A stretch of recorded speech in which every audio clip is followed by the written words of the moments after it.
Good morning, everyone. We are now up to Pek Beis Mishna Aleph, Chapter 2, Mishna Aleph of Masris. Quick introduction, and that is that we have previously learned that all the discussion about completing the processing of the produce is relevant when you're taking it to the marketplace to sell. But if you're taking it home for you to use at home, then it will not become kavua l'masris, will not get the full obligation of masris to the point you can't snack on it, even after you've completed processing it. Only once it comes into your house, then you wouldn't be able to snack on it anymore.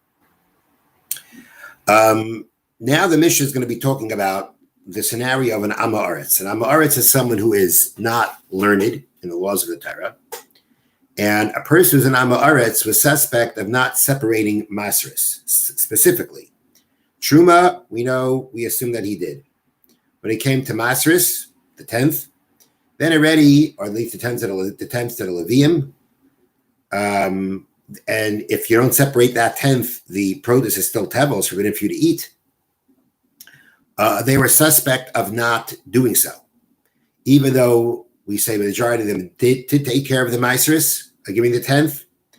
There was a minority who did not, and the sage decided to be strict because of that, and that anytime you received grain from an Amma Aretz, from an ignorant person, you have to be suspect that he did not separate Masris. And therefore, when you take it home, you have to separate. You don't have to separate Truma, because the assumption is that he gave Truma to the Kohen. But you cannot assume that he gave the Meiser to the Levi, and therefore you have to do that, you have to separate that.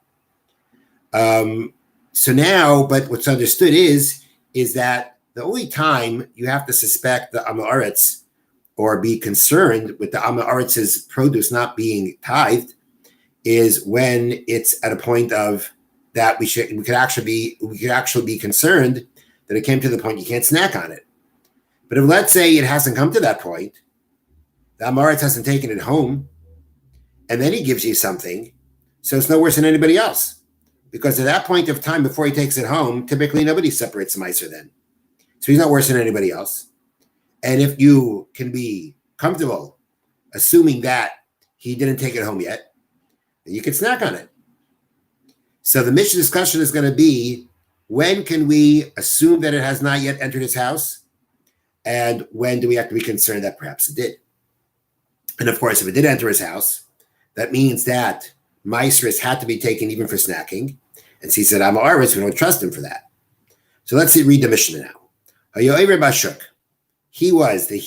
the Amma Aretz, the ignorant person, was passing through the marketplace. He said to people, take some figs. He's giving them as a gift. He's not selling it. Right? The case here is not that he's selling. If he was planning on selling, then already when he completes the process of the figs, then already you wouldn't be able to snack from them anymore. But that's not the case here.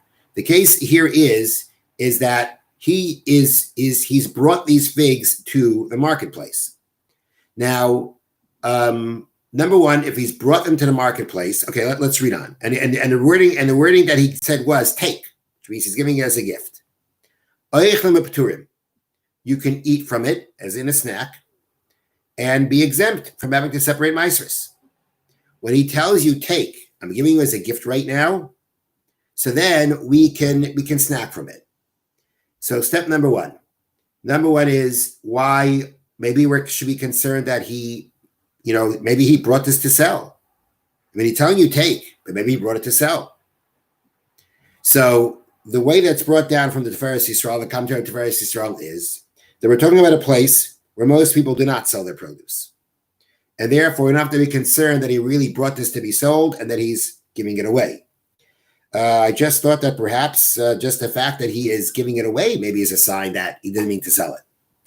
But the point here is that we are in a situation where we can assume that he didn't bring it to sell.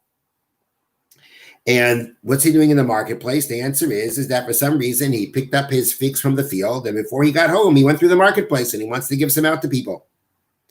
And therefore, in this kind of situation, we can say that it didn't come to his house. it didn't get the obligation for Trimus and Maasros to the point you can't snack, and everything should be fine. We're also not going to be concerned that maybe he took them home and brought them out to the marketplace. That's also not something that people typically do. You brought it home, it's going to be home. You're not going to take it out and bring it to the marketplace to give away to people.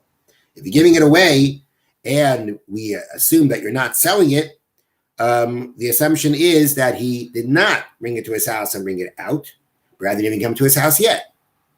And because he didn't come to his house yet, he's telling you right now, take right now, partake right. He's not just saying take, he's saying partake, have some now. Because it didn't come to his house, he's aware that once it comes to his house, that's the commentaries point out, he's aware that once it comes to his house, that the obligation for Meiser is there.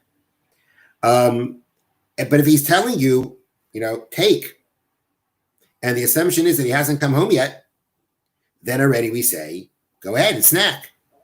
If he was selling it, we would say you can't do that, because if he's selling it, then already by the point of completion of the processing, it already would have become forbidden to snack from.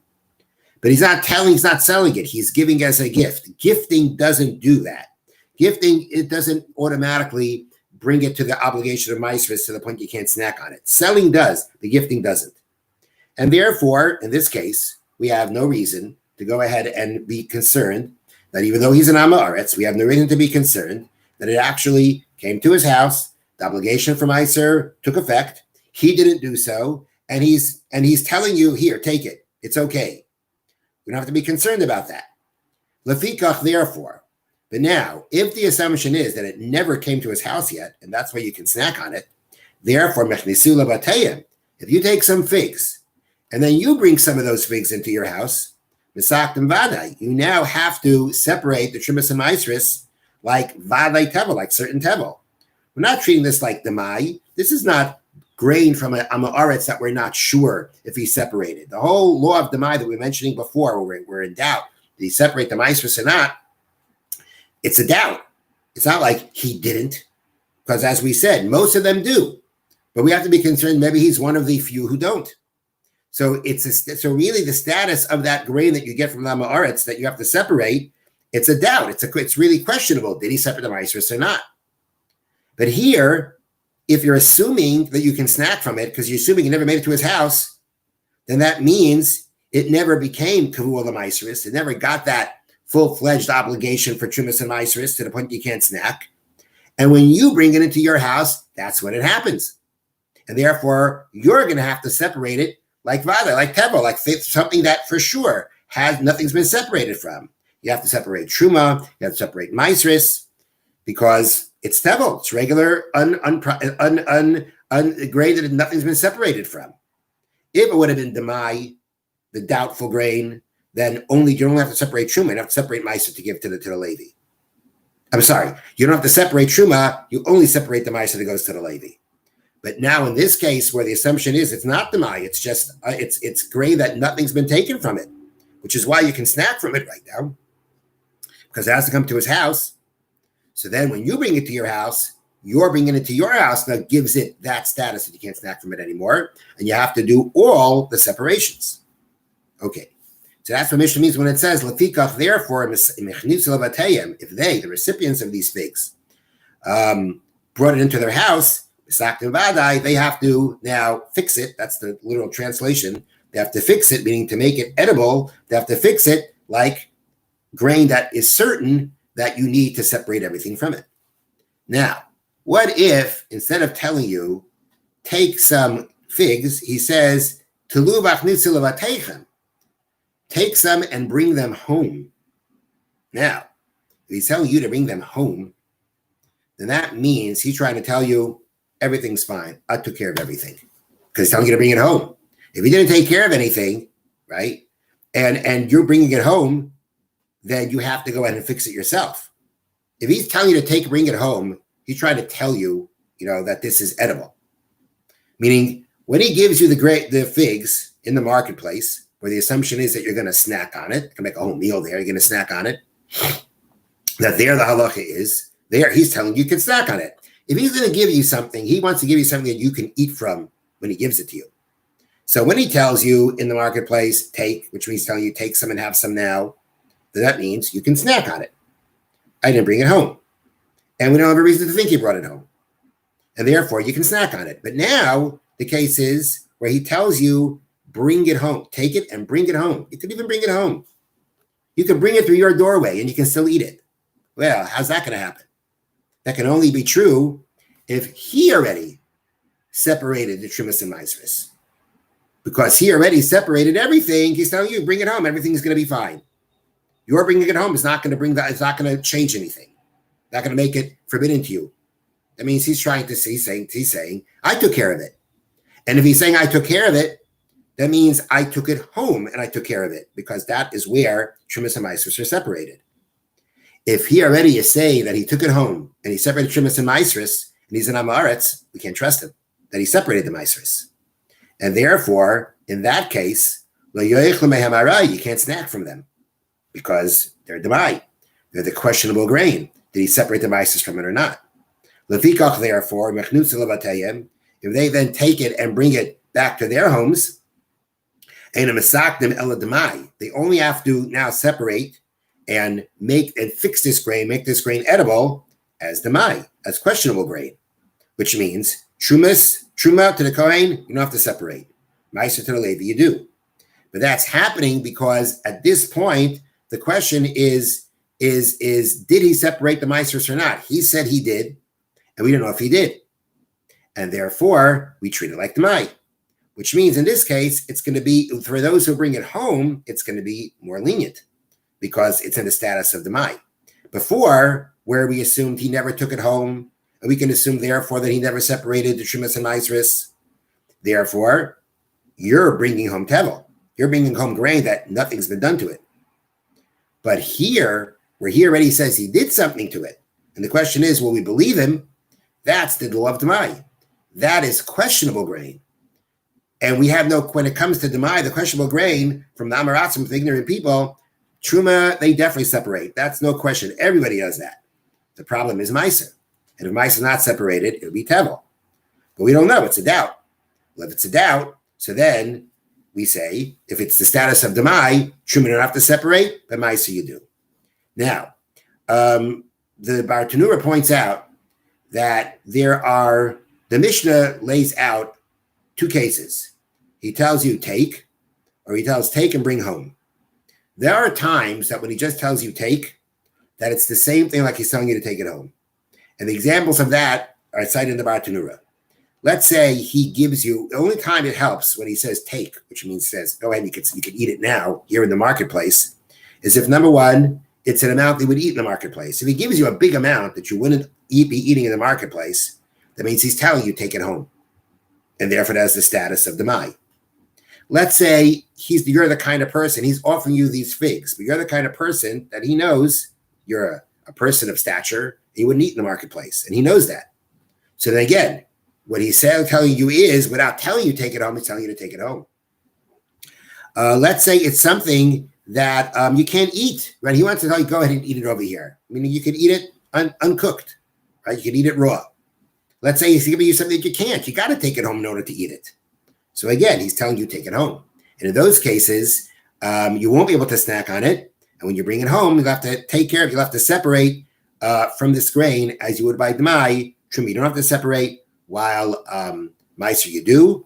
And in the case where you can snack from it, because the assumption is he didn't bring it home, in that case, when you bring it home, you have to treat it like full-fledged tevel, like grain that we know nothing's been separated from. Then you have to separate also the truma besides for the Maaser.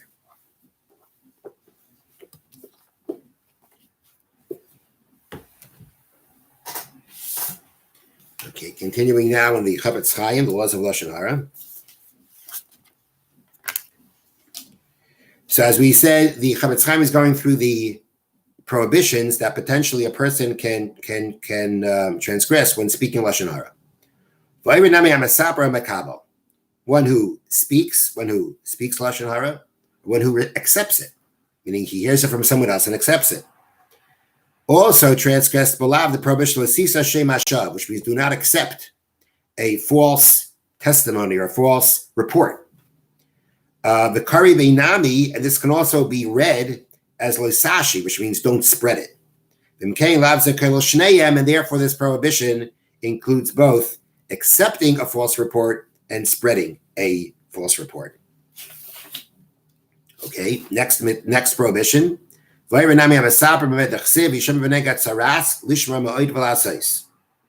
You also can transgress when you speak Lashon Hara, that which is written. Guard yourself from the plague of tsaras, to be very careful and to do. Tsaras was a plague that the Torah talks about.